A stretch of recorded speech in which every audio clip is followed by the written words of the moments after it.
Hello and welcome to Equity Education, the chemistry version, and today we're going to be looking at transition elements, and it is quite long and there's quite a lot of remembering to happen, so let's go ahead and get started. So I'd like you to open your booklets, and the first thing we need to do is to be able to define what a transition element is. So it is an element in the D block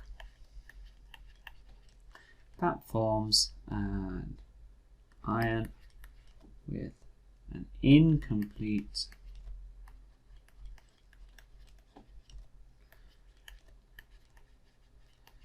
D subshell, or you may also see it called a partially filled D subshell.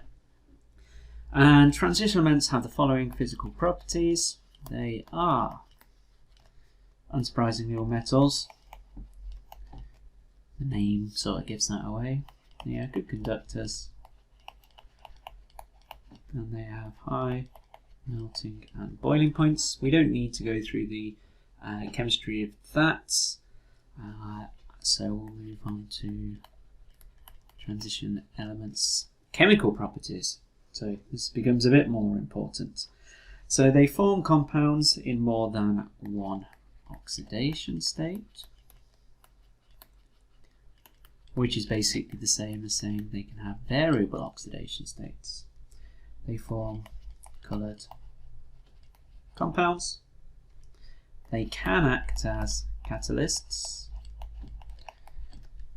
either on their own as the element or a compound of the element, and they form a variety of complex ions. So we'll be discussing these chemical properties as we go through.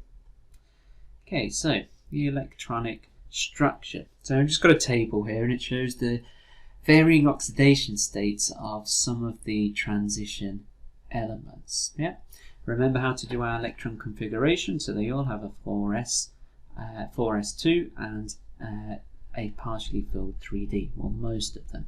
Be careful with chromium and copper. Remember that chromium and copper only have one in our 4s1. Again, we're not going to talk about that now because we've already covered it in another video. So, why can most transition elements form variable oxidation states? So, we can say that they easily lose their 4s electrons to form +2 ions. They have similar size atomic radii and consequent ionization energies.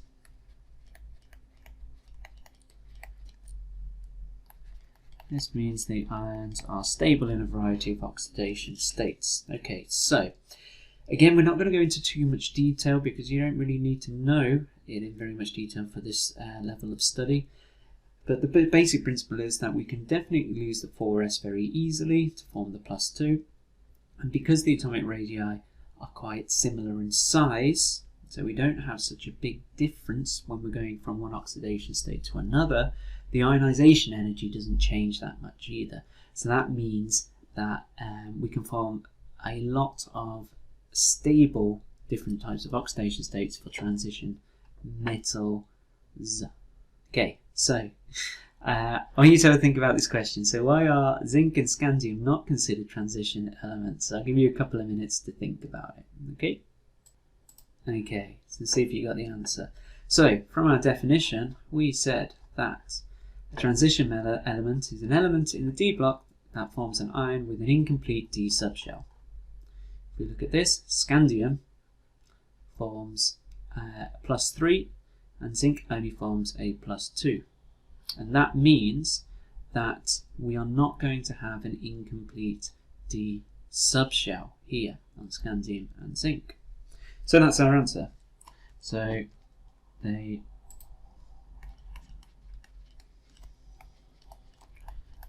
do not form ions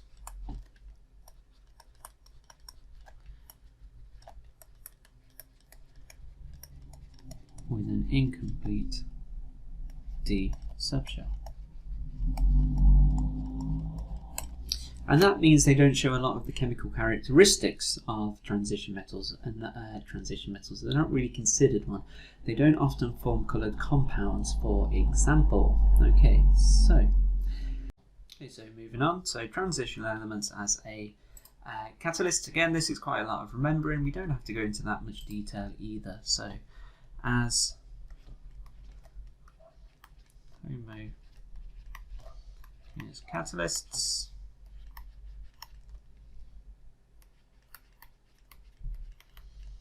they can use their d orbitals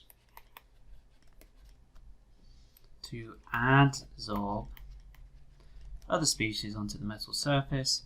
This weakens the bond of the adsorbed species.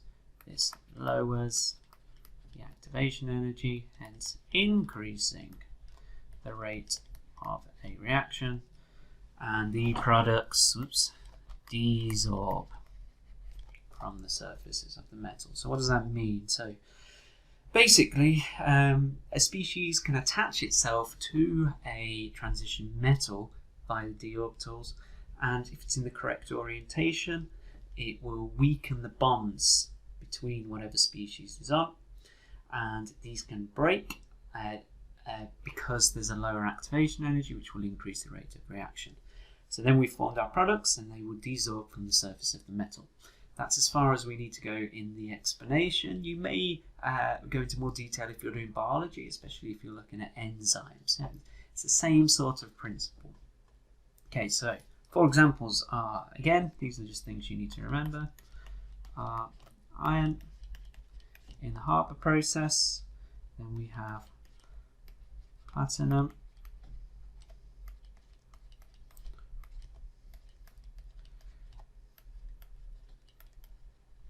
rhodium, and palladium in catalytic converters of car exhausts, and some others. Nickel in the hydrogenation of alkenes, and manganese for oxide in the decomposition of hydrogen peroxide. And we'll write it down because we haven't had any chemical equations so far. So my hydrogen peroxide decomposed to produce water and oxygen. Okay, so moving on. So transition metals can also act as heterogeneous catalysts. The catalyst ion usually changes oxidation state during the reaction, is converted back to its original oxidation state at the end of the reaction. An example is the use of vanadium 5 pentoxide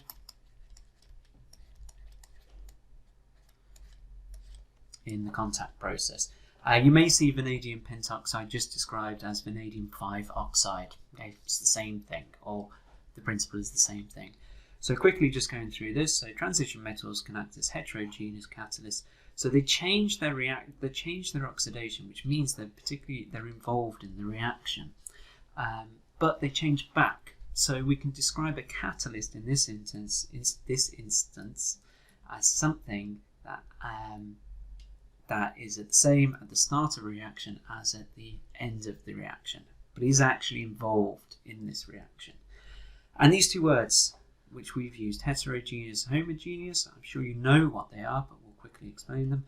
So a homogeneous catalyst means that the catalyst is in the same phase or the state as the reactants and the products, and heterogeneous is when it is in its different phase or state of the reactants and products. Right, so a bit of remembering there and a bit more remembering as well coming up. So coloured compounds. So transition metal ions themselves are not coloured which is important. You can't call them coloured, but they do form coloured compounds. An example is when a transition metal is attached to water molecules. Okay, and I have a diagram here with different colours, which you may be able to see when you're watching the video. Well, you should be able to see watching the video, but if you haven't printed it off in colour, this might be a bit pointless. So from left to right, we're looking at vanadium ions. So from left to right, I have V2 plus AQ, V3 plus AQ, VO2 plus AQ, and VO2 plus AQ. And we can see this is purple, might be called pink, green, blue, and yellow. So we can see that vanadium has formed different compounds with varying oxidation states, and the colour has actually changed. Okay, so we will briefly describe why this colour arises, but depending on your subject, your exam board, you may need to know it, you may not. We're not going to go into that much detail, but I'll probably do another video for exam for syllabus specific A levels. Okay, so colour changes arise because of variable oxidation states of the transition metal ion. And the reason why they're coloured is complicated and not required for OCR, if I just said. However, it is to do with an electron being excited, so it's given more energy, and promoted to a higher energy d orbital. So the energy that is not adsorbed by the electron is seen as coloured light. Okay, so I'm not going to go into any more detail, it's just a quick explanation, but I will be doing more videos which are syllabus board specific. Okay, and I will go into more detail on it in them. Okay, so transition metals and complex ions. Right, so some definitions that you need to know. Okay, so complex ion, an ion in which a number of molecules or anions, you might just see that called ions as well, are bound to a central metal ion by ligands, or simply you might see it called a central metal ion surrounded by ligands, depending on what exam board you're looking at. Okay, so this is a complex ion. So now we need to find ligands. Yeah, so a ligand is a molecule or anion that has at least one pair. Excuse me, I've missed an important word out. Don't copy it down just yet. One lone pair of electrons that bonds to a central metal ion through a coordinate bond. Okay, read it again. Say a ligand, a molecule or ion that has at least one lone pair of electrons that bonds to a central metal ion through a coordinate bond.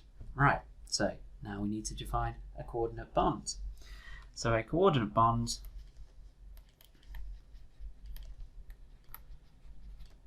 is formed between the ligand and the central metal ion, and it occurs when both electrons come from the same atom. So really, when we're talking about ligand and coordinate bond, it is very similar, but you're going to see these three different definitions, or these two different definitions, okay? And the coordination number is the number of coordinate bonds that are attached to the central metal ion, okay? Right, so you've got to make sure you learn these definitions. Right, so some more copying down. So we'll move on to shapes of complexes. Right, so shapes of complexes for a transition metal ion. So coordination number of 6, this of 4, this of 4, and this of 2. So if we've got a coordination number of 6, that means we have 6 coordinate bonds. We call this octahedral. You may have seen this before, these words. We have a bond angle of 90 degrees, and an example is, let's use nickel as a complex. NH3, NH3, H3N, H3N, NH3, NH3, and an overall charge of, it's not very neat, 2+. So you've probably seen this before when you were looking at the structure of covalent molecules, yeah? Okay, so moving on. Again, I would hazard a guess that you have seen this word, tetrahedral, which has a bond angle of 109.5 degrees, and we have Cu, Cl, Cl, Cl, Cl, and an overall charge of 2-. Okay, we'll talk about these overall charges in a second. And we have another shape which could have a coordination number of 4. Again, you probably have seen this, square planar, when we are talking about alkenes, 90 degrees, P2, PT even, Cl, Cl, NH3, NH3, and lastly is linear. You don't usually get many linear examples, but we'll write it just in case you have. So it might look like this. Right, we'll quickly fill this out, then we'll go back and look at these charges. So small ligands such as water and ammonia often form octahedral complexes. Larger ligands such as Cl- often form tetrahedral and square planar. So in the exam, you're going to be asked to draw these different types of complexes. Some you have to remember, some you don't. But in general, if you get it a bit stuck, which one it might be, the smaller ligands are generally water and ammonia, so they may form an octahedral complex, whereas the larger ones, chloride, usually form tetrahedral or square planar. Okay, so if we just have a quick look at these overall charges. Okay, so the overall charge is 2+, and we know that ammonia on its own doesn't have a charge, so that means the central metal ion must have a charge of 2+. That's where we get this value from. Okay, have a look at this, and I'll go through it in a second. Just you have a think about where this comes from. Okay, Okay, so our overall charge is 2 minus, and we know that the chloride has a charge of -1. We have 4 of them, so that would be -4. Our overall charge is 2 minus, therefore the central metal ion, which is Cu in this example, must have a charge of 2 plus. Hopefully that makes sense. Okay, so moving on. So we're now talking about our ligands that we can form. So really I should have mentioned this. So monodentate is a type of ligand. So let's just quickly write it up here. So these are all different types of ligands. So my monodentate form only one coordinate bond with the central metal ion. These include water, ammonia, chloride, OH minus, Cn minus. We'll quickly do a couple of examples. So Cu, Cl, Cl, Cl, Cl. So this would be a tetrahedral shape, and it would have a 2 minus charge. So chloride is acting as my ligand, and it forms one coordinate bond. And we can also draw it slightly differently.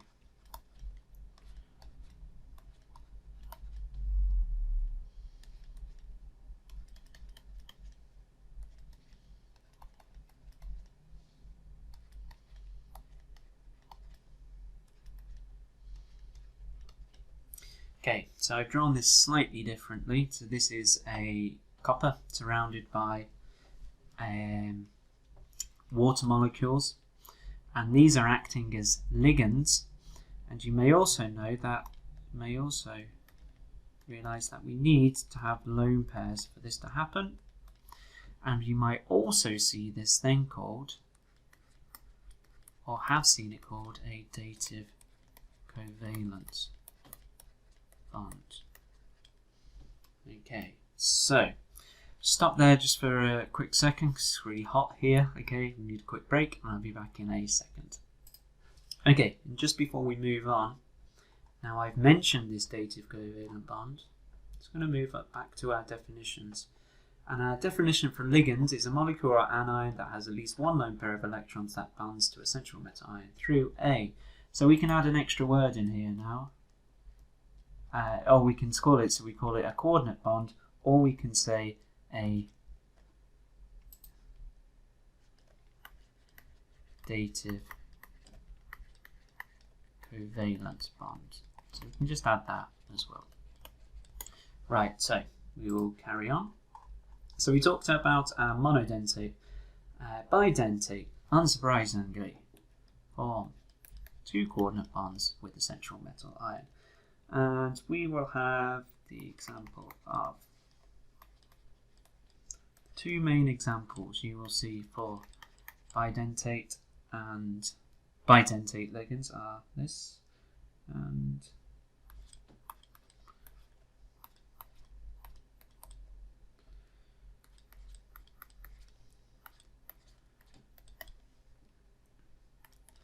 here are my lone pairs. So we would call this 1, 2 amino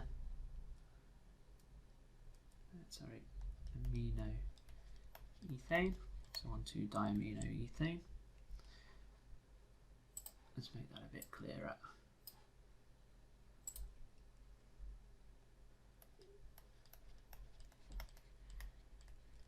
And this would be my ethane dioate ion. So where we have these 2 lone pairs, they can form 2 coordinate bonds. So we call this a bidentate ligand. Bidentate. And multidentate or polydentate, you may see it called 2 different names, means the same things. So form multiple or many coordinate bonds with central metal ion, and the main one which you nearly always come across is EDTA 4 minus, and it looks like this. You don't have to remember the shape, but I will just write it down.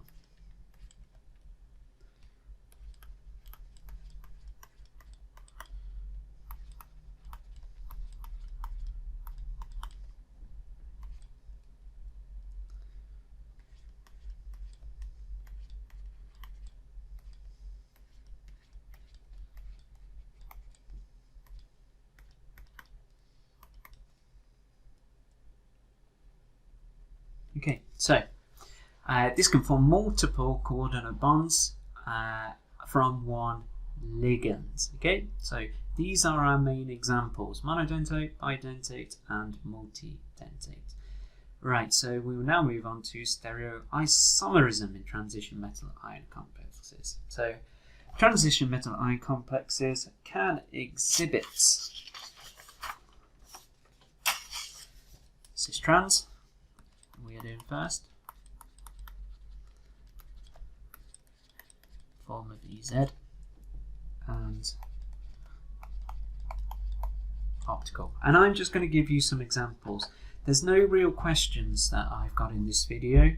I'll probably make a separate video for questions. So we would do in square planar structures. So we can have cis-strands in square planar structures.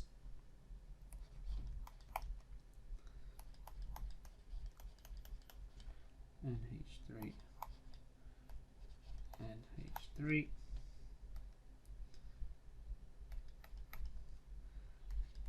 Cl minus,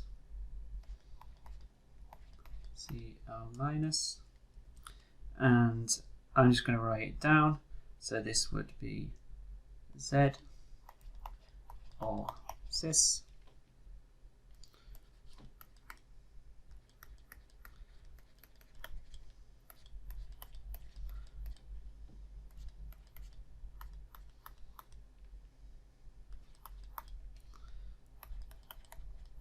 And this would be E or trans.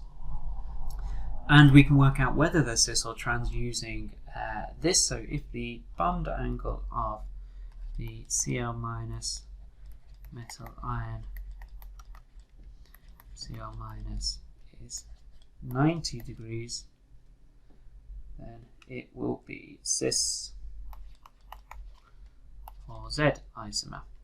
So in my example up here, my bond angle is 90 degrees here.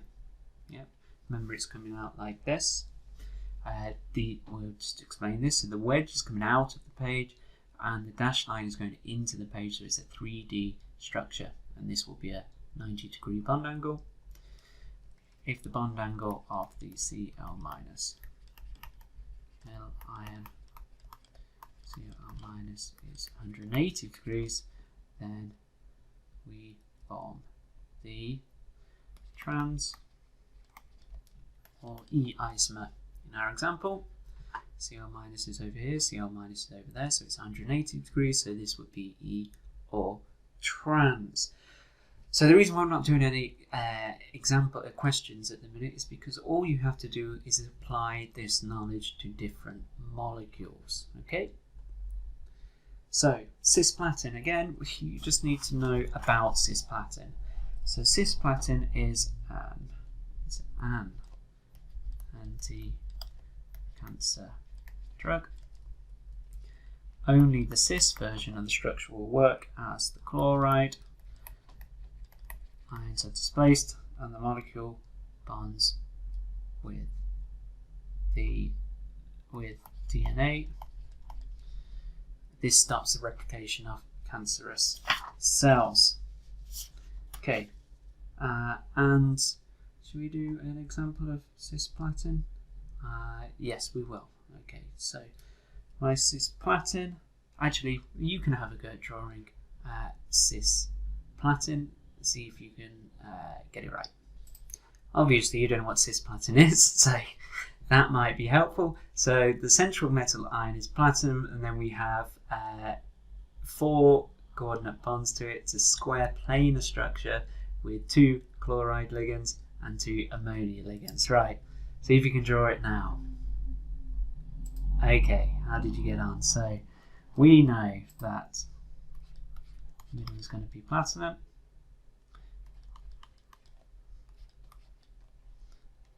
This is going to be my structure. Now, according to our examples here, if the bond angle of Cl minus metal ion Cl minus is 90 degrees, then it's cis. So we need to get Cl as cis. So it will look like this. So this would be the shape of my cis platin. Okay. Again, we don't need to go into very much detail. You might have to be able to draw it once I've given you the information in the exam.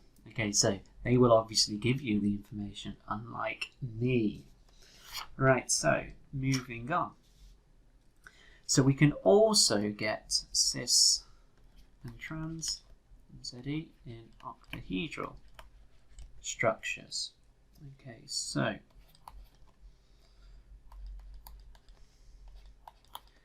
quickly draw my diagrams.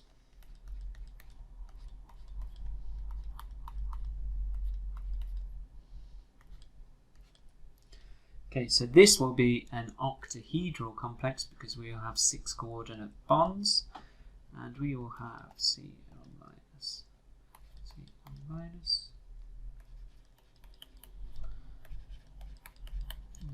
H3, H3, and then we will have Cl minus, Cl minus,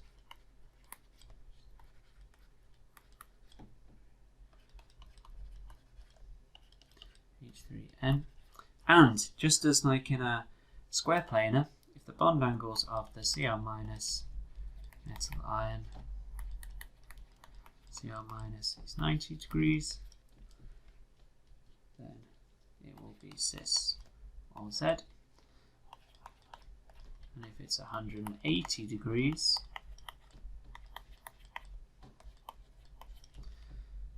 then it will be trans or E. So I want you to label these two here. Okay, so just have a think about it and have a go at labeling it. Okay, so the one on the right has the 90 degree angle. So this would be the cis. I'm going to call it the Z isomer, so you can get used to these two names. And this is 180 degrees here, so it would be the E isomer. Okay, so I used an example of Cl minus as the ligand, but obviously it would be any other ligand as well. And it's just the bond angle that you look at to work out whether it's cis, trans, Z, E, or EZ. Okay, so moving on. So optical isomerism. So octahedral complexes can form optical isomers. They can occur with bidentate ligands. Again, already done stereoisomerism and optical isomerism, so I'm not going to spend too long, but remember, optical isomers are non-superimposable images of each other. So bidentate ligands, and an example is, again, you don't have to remember these, you'll be given them in the exam, but you will have to draw them. So NiH2, NCH2,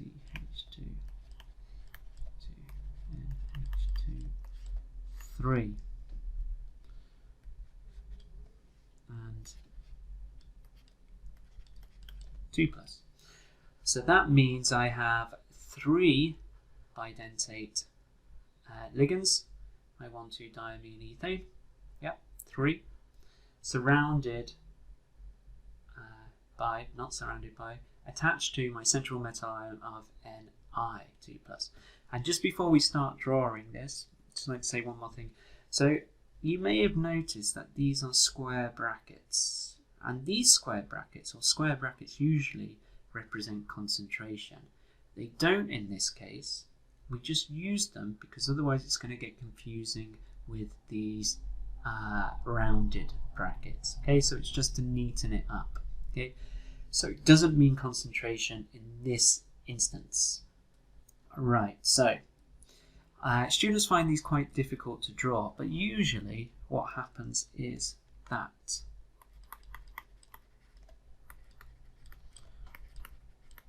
in the exam you will be able to just write N as my example of this ligand. And we're going to have a go at drawing these structures. I'm going to have a tell you how to draw them. So all we do is have a Ni in the middle. Remember, it's octahedral.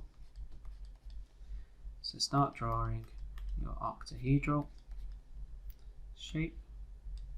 Would look like this. Then we start from the top. Yeah. So on the flat surface, yeah, we put one of our ligands. So I'm going to change. And it will actually twist round to then join the bottom here. So it's going backwards, yeah, 90 degrees. We then do the same at the bottom. So again, twist round at the bottom, which means that our final ligand goes here. So we have 3 ligands that are bidentate because they can form 2 coordinate bonds to the central metal ion. So 1, 2. Okay.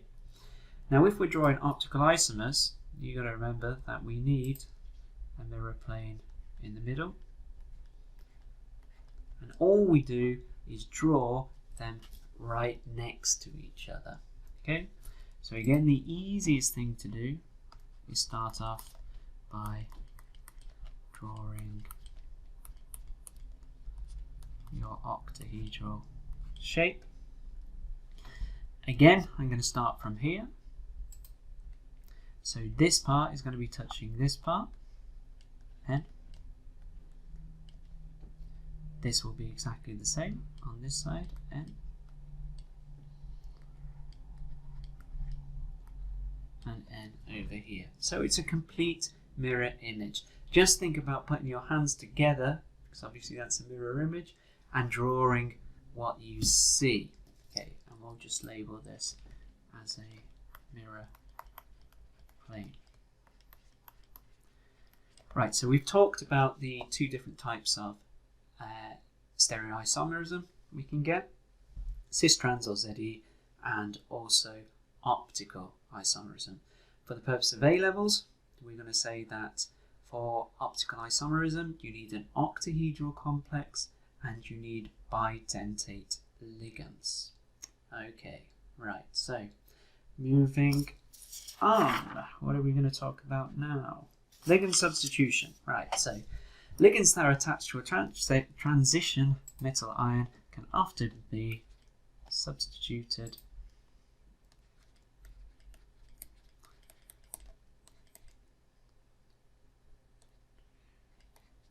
for another ligand. This is known as, but you can't guess, ligand substitution. This usually occurs because the substitution ligand has a stronger attraction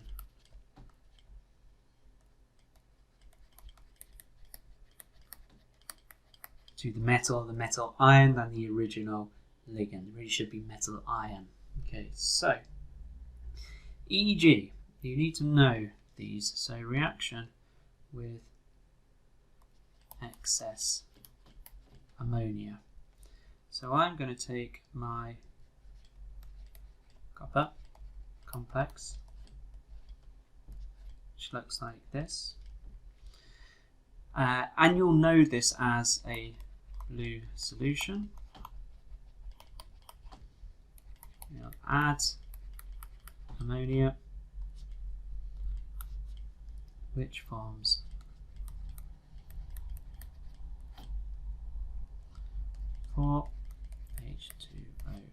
2 plus, and this will be a deep blue solution. So because we are using excess ammonia, we have replaced 4 of the waters with ammonia, and obviously, before I move on, I'm not going to have space to fit it in, I'm going to have to write up here, we've removed 4 waters. It's important to remember these coloured solutions, so blue solution and goes to a deep blue solution. And the ammonia and water ligands are small in size, therefore the coordinate or coordination number does not change. Okay, so reaction with chloride ions. So we use a high concentration of chloride ions, such as in concentrated HCl or saturated sodium chloride. Because Cl- ligands are larger, there is usually change in coordination number. Coordinate number, doesn't matter which one it is, from 6 to 4. E.g., we'll use the same solution, and we'll talk a little bit more about these solutions in a bit. 2 plus 4 Cl minus forms CuCl4, 2 minus plus 6 H2O. This is a blue solution. This is a yellow solution, but it appears green. I'll explain why in a second. Okay, so we've had ligand substitution here. We've gone with our copper complex, and it's been replaced. The waters have all been replaced by chloride ligands to form this. Technically it's a yellow solution, however it might appear green because of the mix between the blue and the yellow solutions here, because it's an equilibrium reaction. It is important to remember these solutions. In an exam usually you'll have a coloured solution, you add something else, it turns to another coloured solution. You've got to remember, you've got to state which one is which, and usually then come up with an equation like this. Okay, because it's a lot of remembering, I've done this for you and I wanted to use my different colour pens. So aqueous transition metal ion solutions, such as these, so chromium, nickel, Fe2 plus, Fe3 plus, cobalt and copper, form these coloured solutions: violet, bright green, faint green, yellow, brown, pink and blue. And I'll just highlight this word. So these are called hex aqua ion transition metal ion solutions, which makes sense because there's 6 waters surrounding our transition metal ions, and that's where this word comes from. Okay, so moving on. So again, this is quite a lot of remembering. So hemoglobin and oxygen transportation. Hemoglobin is a complex containing Fe2 plus, transports oxygen around the blood to different organs and vessels. So this is done by the oxygen bonding to the hemoglobin through a coordinate bond. The oxygen replaces we'll call it a heme ligand, I think. Yeah. A heme ligand. Okay. Again, we're going into biology territory now, so we don't need to go into any more detail. So, oxygen replaces heme ligand. This is the important bit. So, carbon monoxide can form a stronger coordinate bond than the oxygen heme bond. This means the CO wall bond rather than oxygen, meaning oxygen cannot be transported throughout the blood. And this is what happens when you get carbon monoxide poisoning, because the carbon monoxide can form a stronger ligand with the hemoglobin, can't say it, the oxygen can't attach, therefore it cannot be transported around the blood, and it can lead to fatal consequences where people die. Okay, so it is important. Again, this is all the chemistry you need, all the biology / chemistry you need to answer any questions at A level. Okay, so I'm just going to have a quick break and I will be back in a second. Okay, right, I'm back. So now I'll move on to precipitation reactions. Okay, this might get a little bit confusing because we've talked about the hex-aqua solutions as well. So I'll try and explain it. So precipitation reactions. So precipitation reactions occur when hydroxide OH- ions are added to an aqueous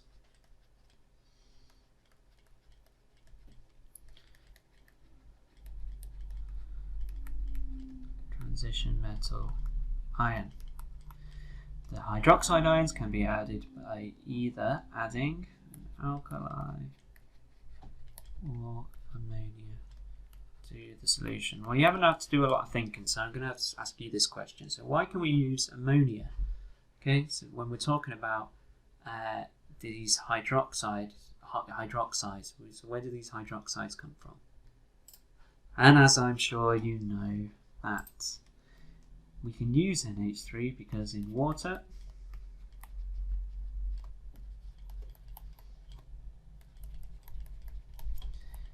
we get the following reaction.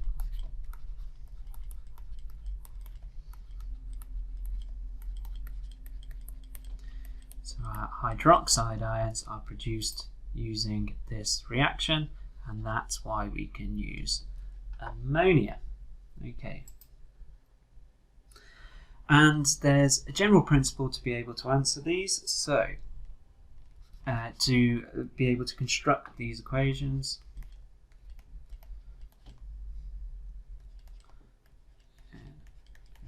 minus, and they're not very difficult at all. N solid.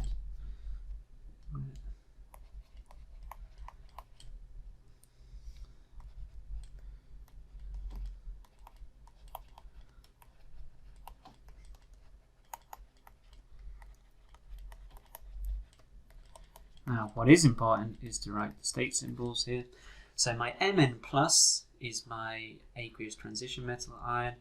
I'm adding an aqueous hydroxide, either by adding, I don't know, sodium hydroxide or ammonia, and producing a solid transition metal hydroxide. Okay, so I've got a table for you. Should we do that first? Yeah, we'll do this first.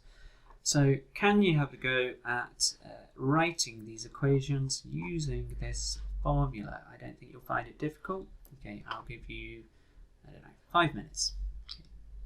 Okay, right, so I'm sure you got these ionic equations. So Cu2 plus 2OH minus forms copper 2 hydroxide. I'm not going to go through all of these. So this is, you've got to remember that the solution is aqueous, the hydroxide is aqueous, and the precipitate is solid. Check mine are, yes. And you need to know the colour of these precipitates. So blue precipitate, green precipitate, brown precipitate, pale brown precipitate, and a green precipitate as well. And quickly then, we shall just talk about what this actually is. So H2.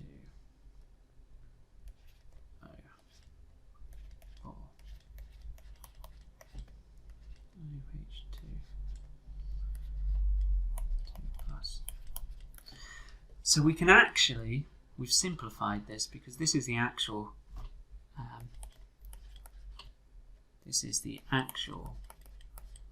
complex that we have. So we've just simplified it. So if you ever see this, it means the same thing. Okay, so what have I done wrong there? This should not be 2 plus. Why isn't it 2 plus? We can talk about this. Cu is already 2 plus and OH is 2 negative, so it doesn't have a charge. Okay, so moving on. What are we going to do now?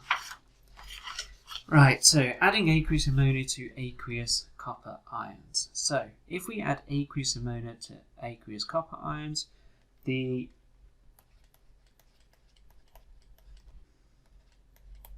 precipitate will be observed, and that's because what we just said.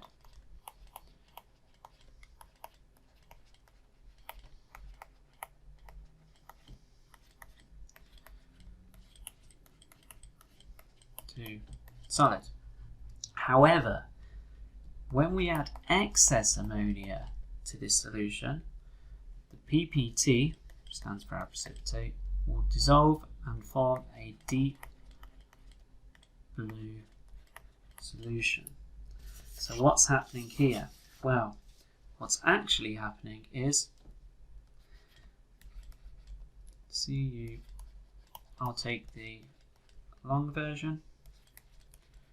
So I'm taking my solid, I'm adding ammonia, and I'm forming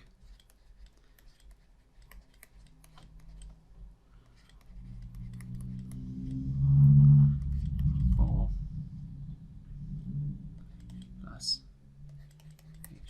H2O. This now becomes 2 plus.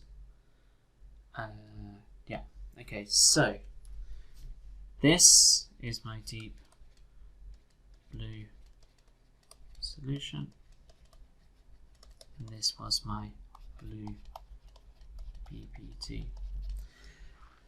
So this is what happens when we add excess ammonia, okay, and usually these questions will be asked you to identify a transition metal ion. So if you add sodium hydroxide, or if you add ammonia to an unknown solution, it turns to a blue precipitate. You add more and turns to a deep blue solution. You know that that transition metal ion is Cu2+. Hope that makes sense. Okay, we can have a similar reaction with Cr3+. So again, I'm going to write this some different ways. Plus 3 OH minus Aq will form my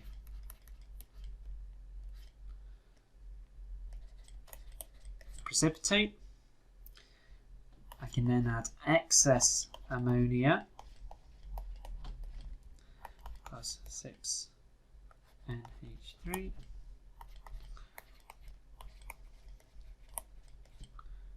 will form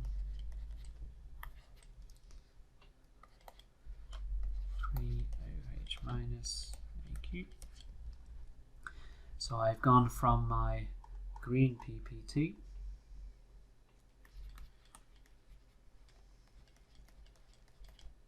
to a purple solution.